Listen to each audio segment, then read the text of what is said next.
A 5, 6, 7, 8.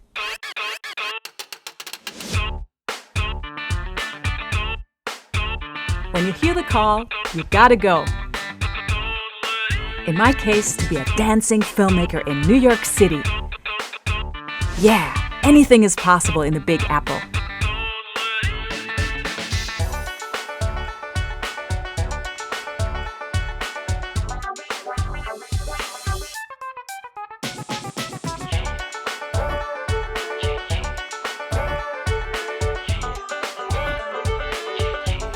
So welcome to my studio, where I'd like you to meet some of my friends who are going for it as well. Living the dream can be challenging, but there's always time for magic.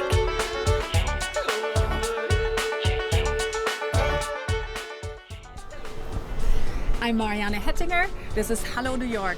Our guest today is the world-famous Ute Lemper. Her career is vast and varied. She has made her mark on the stage, in films, in concert, and as a unique recording artist.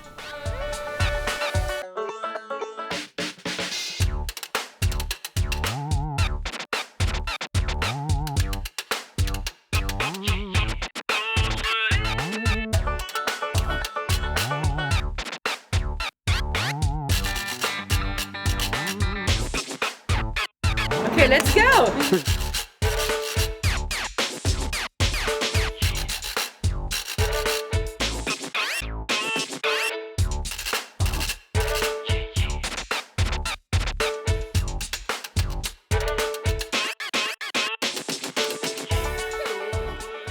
Welcome, Ute Lemper. Thank you. Thanks so much for coming to my humble home. Yes, it's only 3 blocks away, so I'm comfortable. It's great. On the Upper West Side, we're neighbors. Yes. So, what do you love about the Upper West Side?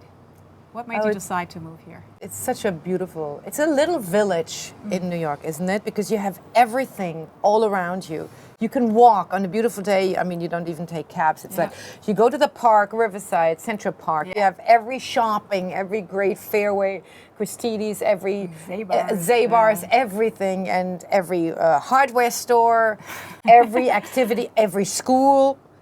Elementary, middle, high schools. Since your children are all those ages. Yes, basically. And playgrounds and every activity. You don't even know, like underneath the bank over there on 72nd Street and Amsterdam is a baseball center. I'm sure you don't know that. I didn't you know go that. down and there's a huge batting courts and they have baseball classes for children, baseball camps. Underneath the entire building over there, 72nd Street, the bank there. Wow. That's the baseball. People don't even know idea. that. It's one little door entrance and there's this universe of baseball underneath. And soccer classes and ballet school steps on Broadway. My daughter did this for years. And oh my God. It's just a great neighborhood, very safe. You know, I mean, my teenage kids walk around here at 1 o'clock in the morning alone. Exactly. The nature is beautiful. The buildings are brownstones. It's like the world of Woody Allen, of course. And it's such a beautiful vibe here, you know. And I find it very residential. I don't feel the pressure of big haunting, graffiti, New York, drugs and stuff. I don't feel it, you know, not in this neighborhood. Nice balance and a lot of different ethnicities too. Yes. So your children grew up with a whole different world than they would have in Germany where you grew up. Well, the Germany of today is, of course, a very different Germany. Yes, especially if you go to Berlin, a city it like is very that. multicultural. But still, I mean, nothing is like New York. And my kids are so mature and they just understand the world in an unbelievable way that it took me years to get this balance of thinking and thoughts about what is right and wrong and justice and caring about people and culture. They have an unbelievable perception of the world, so mature, you know. It's amazing. It's a different stage. They were born with some of the knowledge already. Yeah, and they grew up with nothing provincial. You know, provinciality is a very bad thing because it makes people very small-minded and they only see one right and the rest of the world is wrong. But they grow up with so many right ways of living and seeing the world and philosophies here in New York. And this is great, you know, and look how we live. We live next to the synagogue, next to the church, next to the mosque, and next to a lot of atheists too. You know, which is good. That's wonderful, And it's very different from where you grew up in Münster, Germany, where there was a Catholic church on each corner. Exactly. And a lot of obedient behavior of the Germans. But your family seemed to have been very supportive of you I read somewhere that your parents used to listen to jazz and they played violin or piano. So you were influenced by your parents. Well, it was a musical family. My mother sang. She was always into singing, soprano singing, but kind of music I didn't like very much. Professionally? Like opera. Or? She sang at the theater too, at the Stadttheater in Münster. Yes. But then, you know, once she had the kids, she was just a mother, and she just did it as a hobby. My father was a banker. I grew up in a very conservative home, very conservative, very moralistic. So, and it wasn't really supportive with the profession of the arts, but it was supportive with being passionate about it. And my dad had a good music education, as you say. He loved jazz music and introduced me to interesting records at the time. He loved everything from Cole Porter, Duke Ellington to the Ella Fitzgerald records, George Gershwin, and he was a lover of this kind of American jazz music, but a little bit more commercial in the context. And I was a very big rebel, a very difficult teenager. Untamable for my parents, and I was with rock musicians at the time as a teenager, and oh my God, we smoked had your own pot, funk rock band. Yes, in the country house, and they, you know, grew their own pot in the backyard, and I definitely was untamable as a teenager, and I really only got, you know, in a friendly way back together with my parents once I had children. I ran crazy and free for 15 years first. Wow. Yeah. Amazing. Yeah. So it was not really supportive in all the ways, but you know, we're good. I think they did their own growing up over the years, and so certain issues you just don't talk about. Do they come here and visit? Yes, they do. Yeah. They do. They're very old now, and and have like health issues. Yeah, of course, it's hard to but they still make it over, and we try to make it over there. We went home for Christmas with the whole family. Wonderful. And had a Christmas in a little German apartment with a Christmas tree and Lebkuchen and Marzipan. And yeah, it was good. Oh, nice. Yeah. And you're just Glühwein and Weihnachtsmarkt. Oh, I love the yes, hot wine. you can have it now here at Columbus Circle. There's a Weihnachtsmarkt. Glühwein? You can get Glühwein there. Oh, wait a minute, it's in America, so it's probably without alcohol. Because they're not allowed with no alcohol? That's terrible. I'm not sure. No, because the real Glühwein is like heavy with cognac in it and stuff, I saw right? some, maybe it was the watered down version here. I don't know if they can sell alcohol in the streets. We want the real version. Yeah. Yeah. Just coming back to your career, it's an amazing world career. You sing in 6 different languages, and you have sung in Yiddish and Spanish, in English, French, German. German. German. Yeah. Russian. Yes, too. Mm-hmm. So you sing concerts. You have different shows that you put when you go on the road. You don't always sing the whole year the same show. No. You play with different musicians, artists. How do you keep it all together? I mean, it's just amazing. Well, it's a long journey with a lot of repertoire over the years, many chapters. And all these chapters are still accessible for me. So there is, of course, the Jacques Brel, Edith Piaf universe, the Marlene Dietrich Weimar Republic, Kurt Weill, Bertolt Brecht universe. There's the tango chapter with the Piazzolla compositions.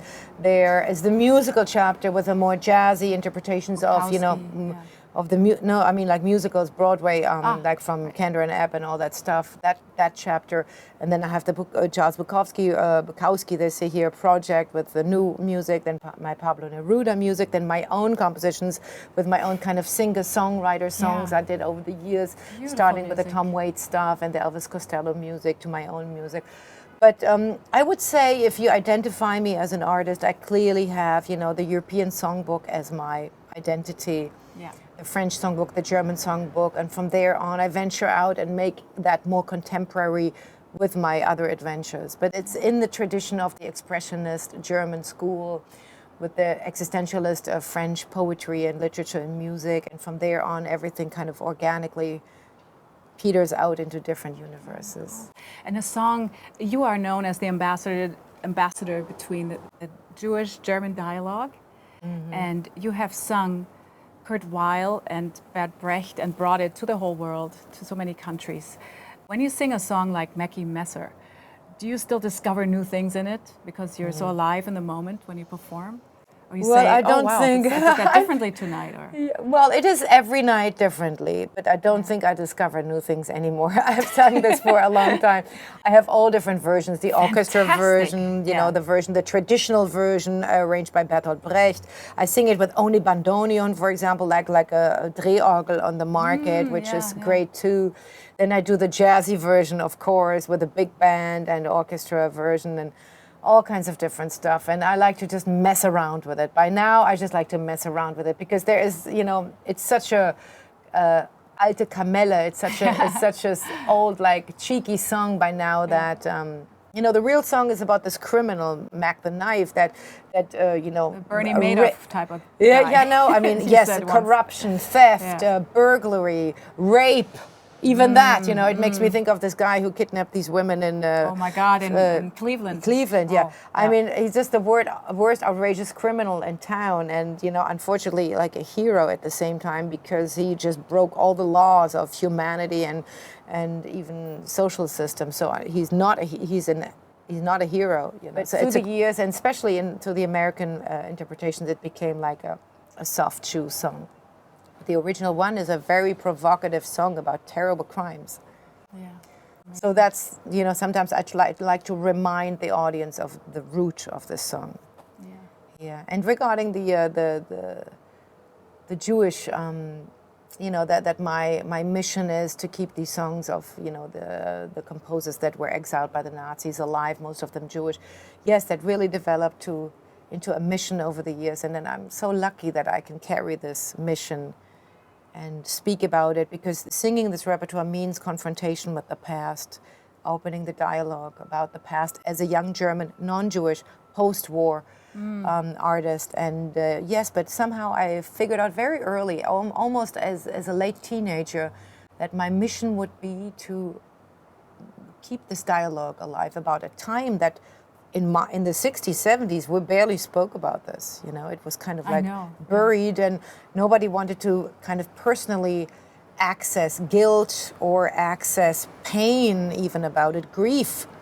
You know, everyone was, our parents were worried about being bombed by the Americans at the end of the war and having to run into the basement to hide from the planes. Yeah, and my parents too. you know, but that real deep philosophical, humane confrontation with this unbelievable crime that the Germans created and executed.